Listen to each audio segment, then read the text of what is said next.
em você é a sua boca. Vou te provar de novo. Salmo 126 diz: quando o Senhor mudou a sorte de Sião, ficamos como quem sonha. Então a nossa boca se encheu de riso e a nossa língua de júbilo. Aleluia. Por quê? Porque se diziam entre as nações: grandes coisas fez o Senhor por nós, por isso estamos alegres. Agora vamos lá para o bloco de misericórdia. Sabe por que você não está se regozijando? Porque você não vê o que Deus já fez. Você sempre está olhando mais no que está faltando do que no que já aconteceu.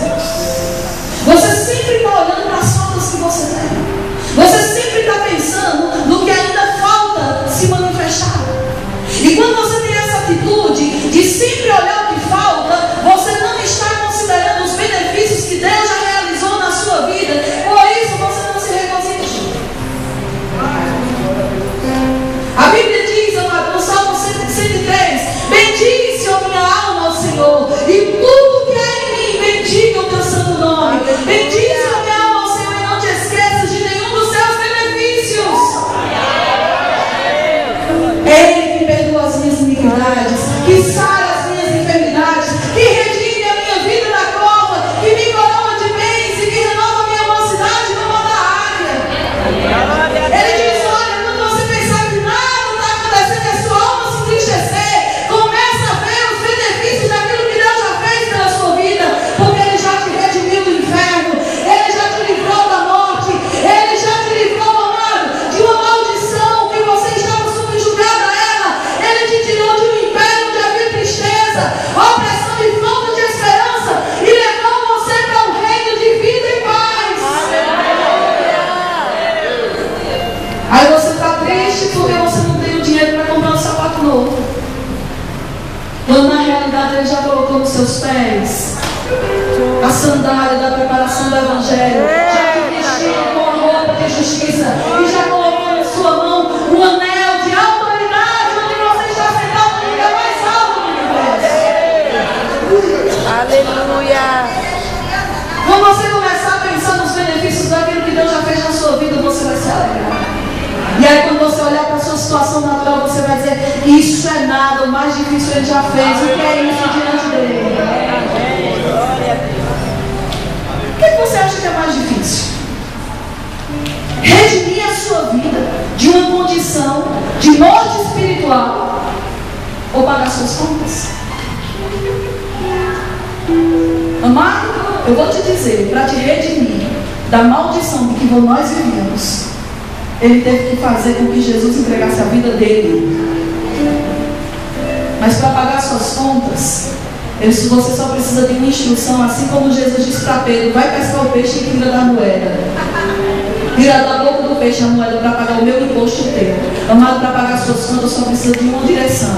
Agora, para te redimir da morte, do inferno, precisou Jesus ter vindo e entregar a vida dele por mim. Aleluia.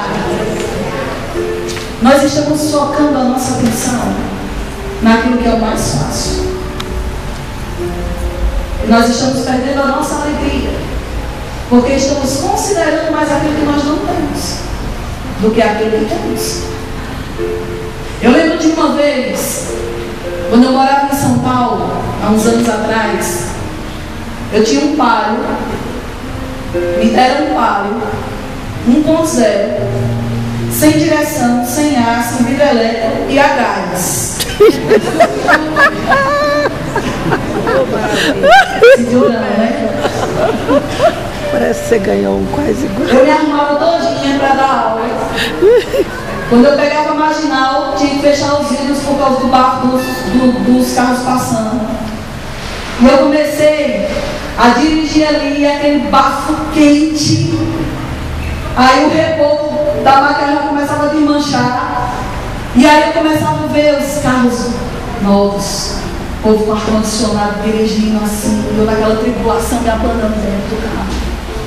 E eu comecei a murmurar. Eu digo, esse bolo desse carro. Porque ele era 1.000 e quando a gente colocava no gás ele virava 500. Não tinha força. Uma vez eu dei carona para um amigo meu gordinho e a gente foi subir a ladeira, o carro não conseguiu subir a ladeira, eu pedi para ele descer, subir a ladeira. Isso é uma miséria, isso é uma desgraça. Mas aí um dia eu comecei a reclamar do carro. Eu digo, esse carro velho, esse carro não sei o que, esse carro não sei o que. E eu escutei muito claro dentro de mim, Deus falando para mim, quer ir a pé? Quer pegar metrô? Aí eu fui. E o Senhor falou para mim, quando você aprender a ser grata pelo que você tem, você vai começar a ter o que você não tem. Glória a Deus. Aleluia. Eu vou dizer de novo. Porque agora essa palavra não é mais para mim, não é para você. Quando você começar a aprender a ser grato pelo que você já tem, você vai começar a ter o que você não tem. Quando você começar a aprender a se alegrar pelo que você já tem, já pode, você vai começar a ter, a ser e a poder o que você ainda não pode, não tem, não é. O problema é que às vezes nós não temos gratidão suficiente, amados, pelo que Deus faz. E achamos que Deus tem obrigação de fazer. Amado, o que Ele tinha obrigação de fazer, Ele já fez. Agora a batata está na sua mão, dê seus pulos e vá atrás. Porque Ele já te deu todas as coisas que conduzem a vida e a paz. E uma das coisas que nós precisamos aprender é nos alegrar em Deus. No ano passado, no final do ano, Deus colocou uma palavra no meu coração e Ele disse: a igreja dos últimos dias ela vai passar por muitas pressões, mas uma coisa que vai ser a marca da igreja que vence vai ser alegria.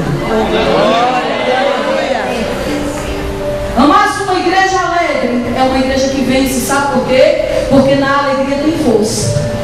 E quando você tiver alegria, você vai ter força para continuar avançando no propósito de Deus. Aleluia!